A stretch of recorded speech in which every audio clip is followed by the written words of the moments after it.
Olá, boa tarde, boa noite, bom dia, né? Eu prefiro que seja boa tarde mesmo, porque é óbvio, a companhia de vocês nesse instante online é muito melhor.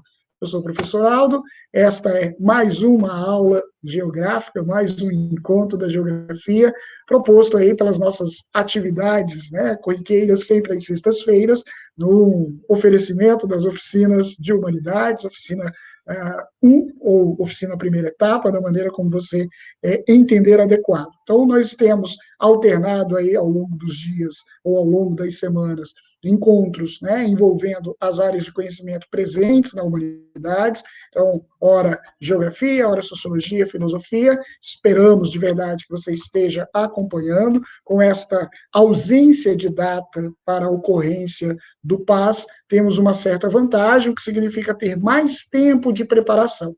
Para alguns, né, isso se mostra verdadeiramente uma vantagem, já para outros implica aí em mais tempo para o ócio. Então, não fique vacilando, seu concorrente está estudando, né? Vamos almejar, vamos pensar em algo lá mais à frente. Lembre-se, não tem nada perdido, não tem história de ano letivo perdido, né? O que nós não podemos perder é o ânimo, a vontade e a vida. O resto, nós vamos correndo atrás, e uma das maneiras é essa reinvenção que estamos fazendo juntos. Dificuldades para nós, professores, dificuldades também a vocês, estudantes, mas vamos superando. Aqueles problemas que passaram no primeiro semestre, eles não se repetem agora no segundo semestre. Teremos problemas diferentes. É assim que funciona.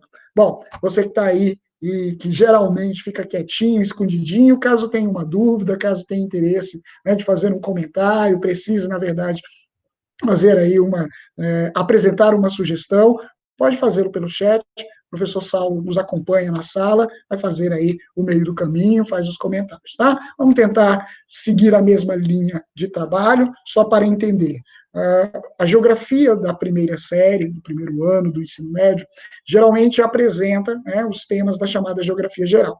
Escapam alguns temas da chamada geografia técnica e demografia, população especificamente, né? Então, quando a gente conversa sobre o tema população, é normal que apareçam vários elementos de debate, vários elementos de discussão, desde o conhecimento sobre as taxas variadas, natalidade, fecundidade, mortalidade, densidade demográfica, quanto elementos teóricos mais palpáveis, e entre eles a nossa conversa de hoje, que são as teorias demográficas.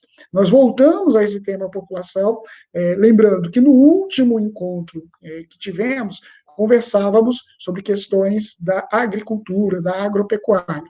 E aí, alguns colegas, alguns estudantes disseram, professor, não ficou muito claro, ou gostaríamos, na verdade, um aprofundamento sobre as teorias demográficas. A gente falou ali sobre população, fizemos algumas citações, mas não tivemos uma profundidade da temática. Será ou seria possível retomar? Então é possível que cá estamos nós. Então, retomamos, recomeçamos essa conversa sobre teoria demográfica, e por isso mesmo nós vamos fazer um pouquinho diferente. Na nossa sequência para hoje, primeiro, né, uma apresentação aí dos temas, dos tópicos mais significativos e mais marcantes do estudo da demografia. Depois, na sequência, o tempo que tivermos, a gente conversa sobre uma questão, só uma hoje, uma questão tipo C, vocês gostam de chamá-las de questão de marca X, na realidade é um modelo, né, também presente no PAS, mas até mais comum no Enem.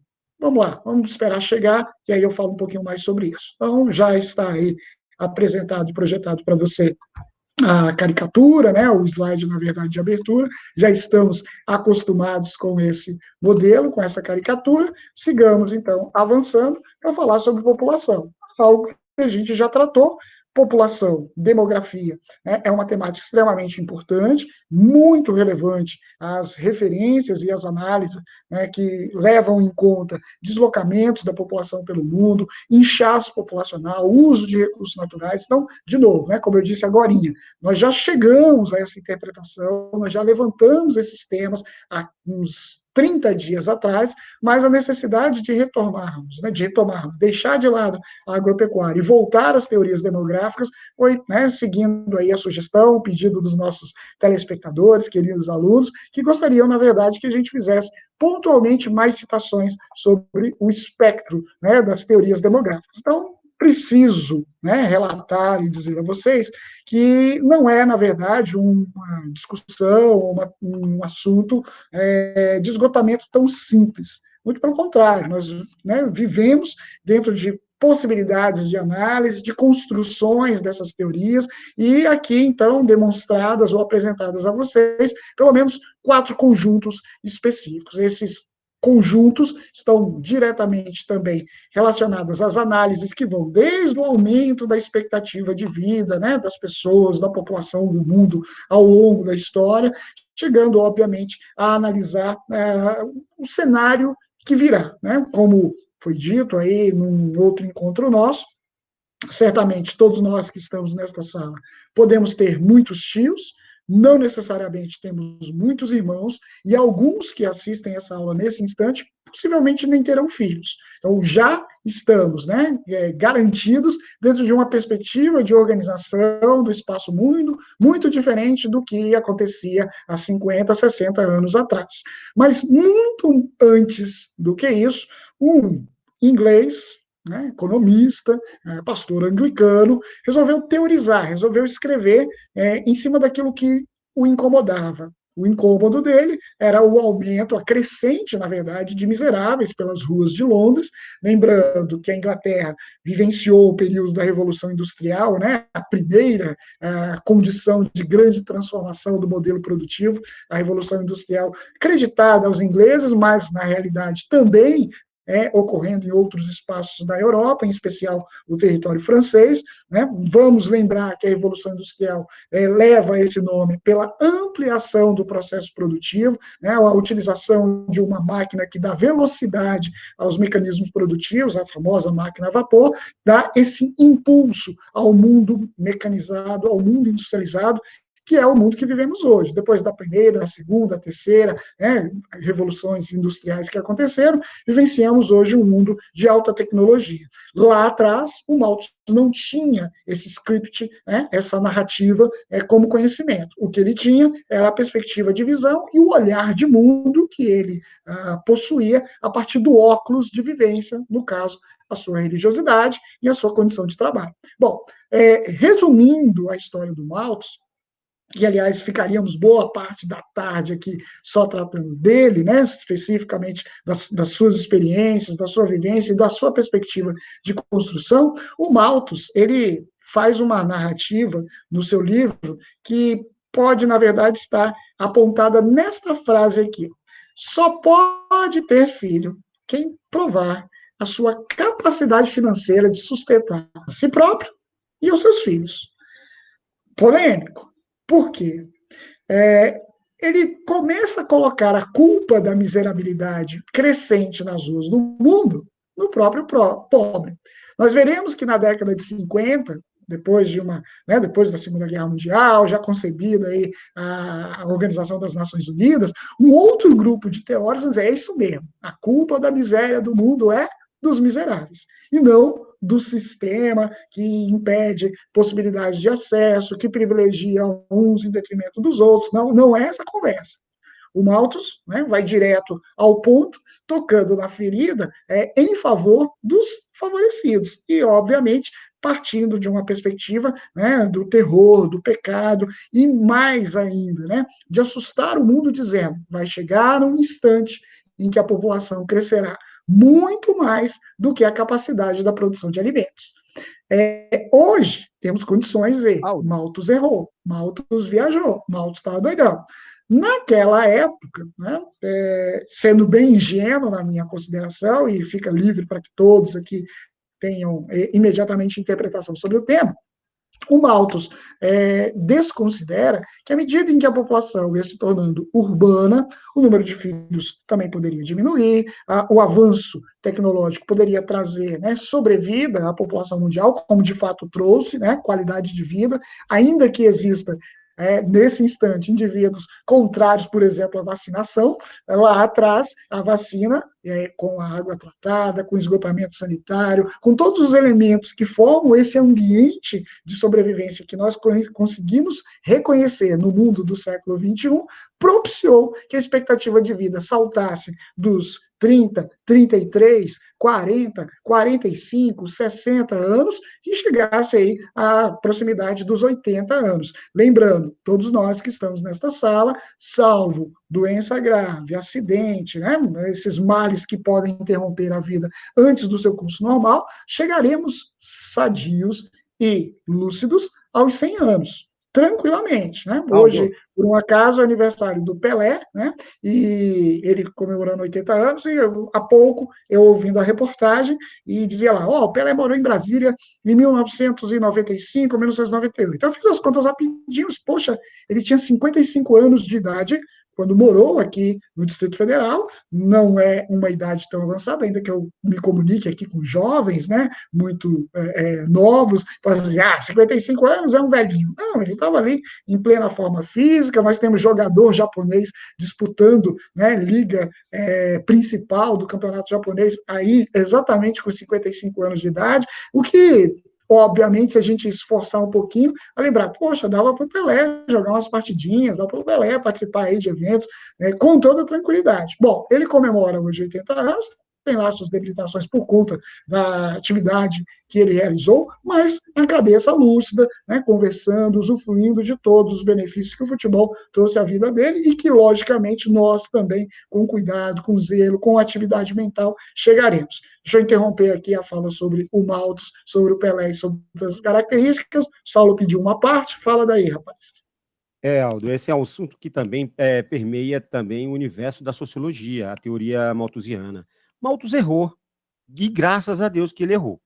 Porque quando a gente está analisando a teoria de Malthus na sociologia, a gente leva em consideração uma outra parte que ele falava. Ele falava que o mundo não ia dar conta das pessoas porque a produção de alimentos não ia ser suficiente para alimentar todo mundo.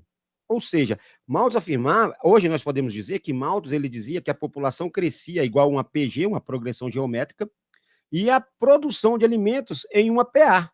Então iria faltar comida para todo mundo. Ele não contou com a capacidade do homem de se adaptar e de movimentar esse mundo que está à sua volta a seu respeito.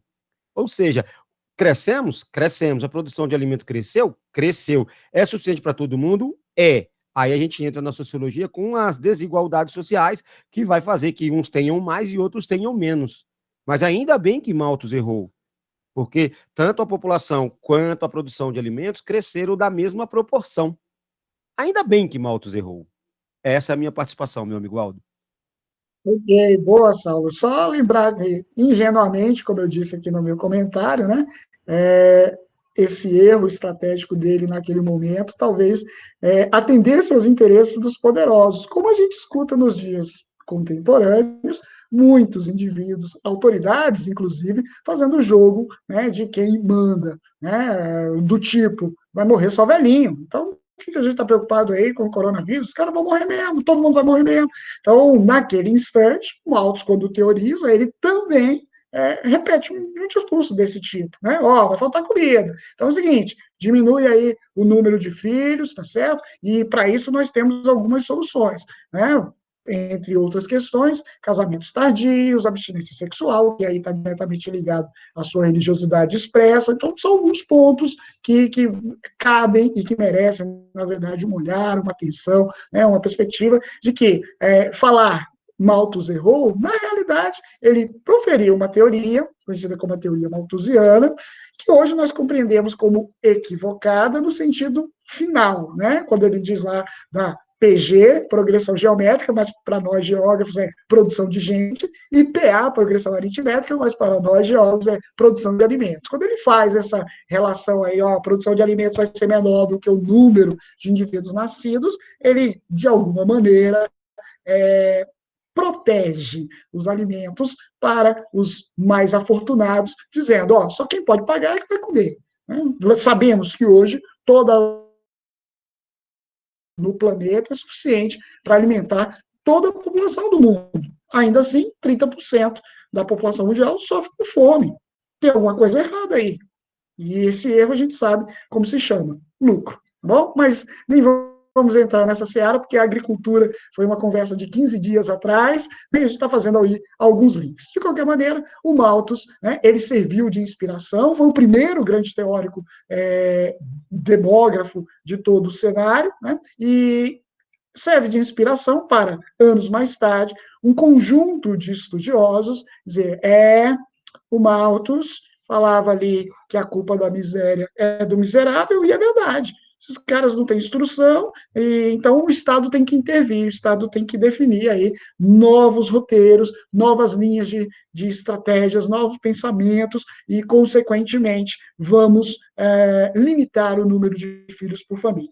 Nesse cenário, a teoria, né, chamada de novos malthusianos, ou neo-malthusianos, acaba, na verdade, sugerindo, né, que o Estado não só limitasse o número de filhos por família, aliás, alguns países adotam esse controle de natalidade logo na sequência, a saber, né, o México, o Japão, a Índia e a China. Na atualidade, somente 2 países no planeta assumidamente têm o controle de natalidade, no caso, o território chinês, que a gente conhece um pouco melhor, a política do filho único, e o território indiano. A Índia tem lá espalhado seus outdoors, né, tem uma família feliz, como os europeus, tenha só um filho, mas pela perspectiva religiosa, eles acabam não tendo só um filho, e o resto da história a gente já conhece aí, a população superando 1 bilhão de habitantes, e com estimativas para que daqui a 5 anos, 2025, já comece a sobrepor em números a população chinesa. Mas aguarde as cenas dos próximos capítulos.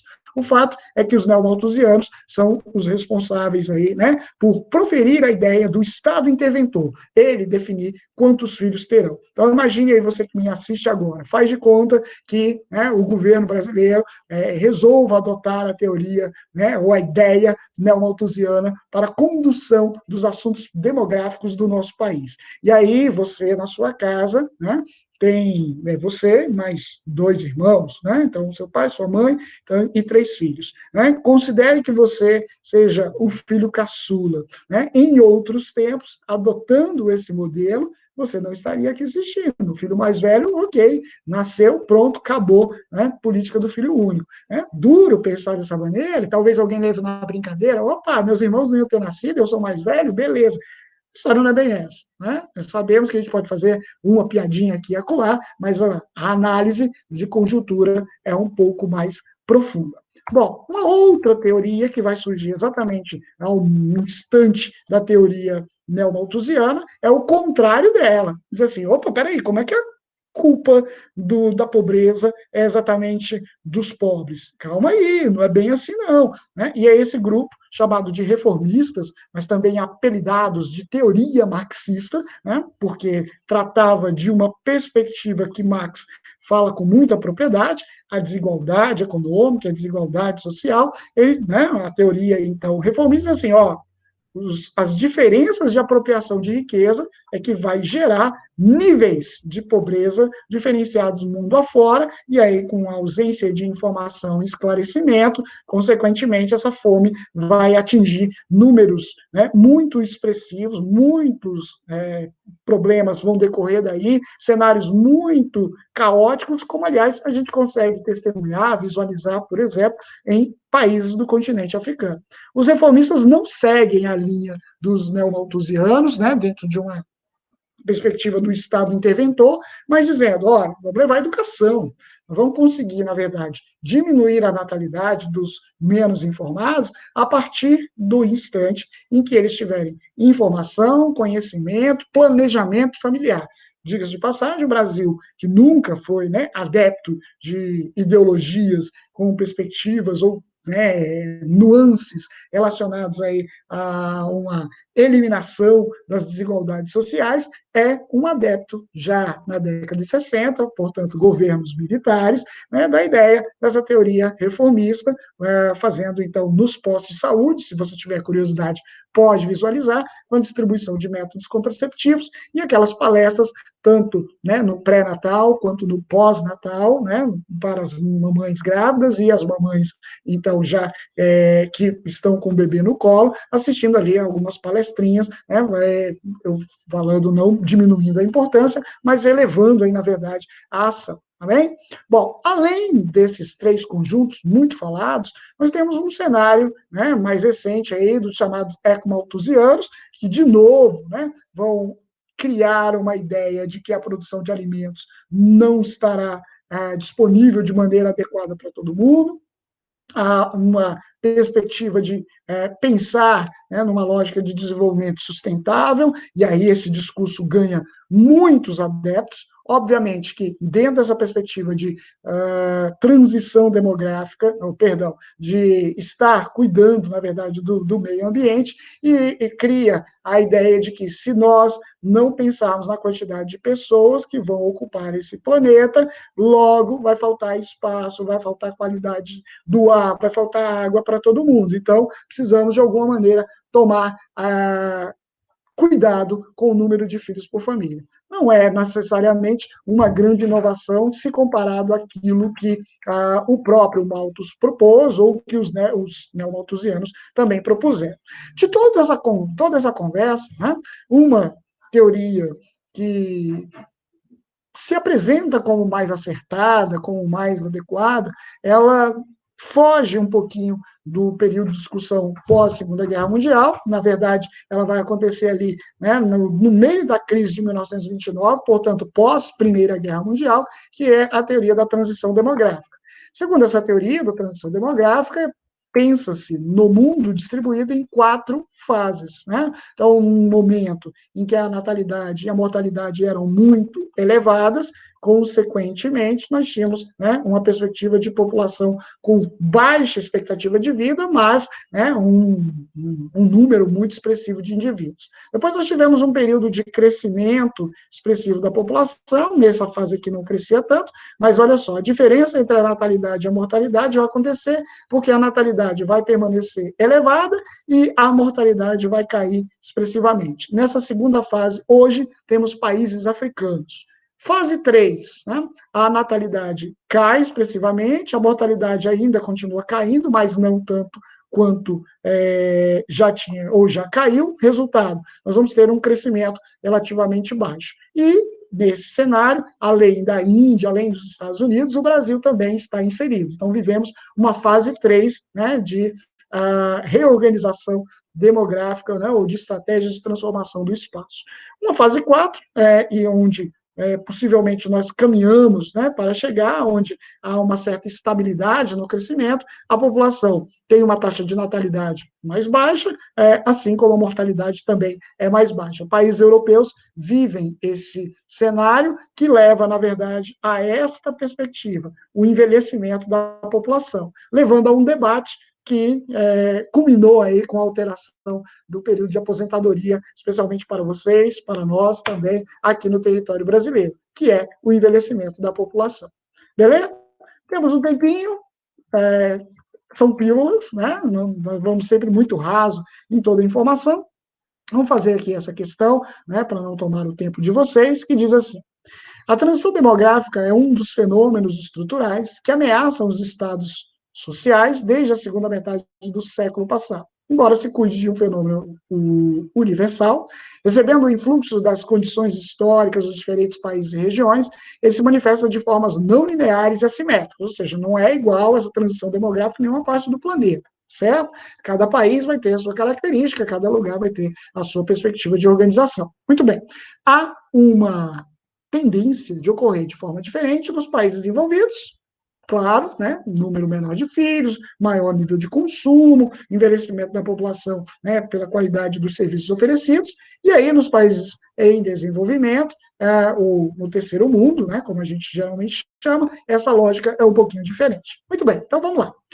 A questão quer saber, a teoria da transição demográfica citada pelo trecho acima diz respeito a, letra A, ao quadro variável, efêmero do crescimento demográfico. Opa, faz sentido. Letra A, possível resposta. Letra B, transição demográfica, o texto fala sobre o combate às políticas de controle de natalidade. Ele não cita nada disso, e não há políticas de controle de natalidade sendo combatida pela transição demográfica, muito pelo contrário, ela é a favor de ações políticas, né, que trate aí, obviamente, né, de estudar a população, não necessariamente controlar, mas ajustar os ritmos ou o ritmo de crescimento, tá bem? Errado, letra B. Letra C, há um crescimento não previsível da população.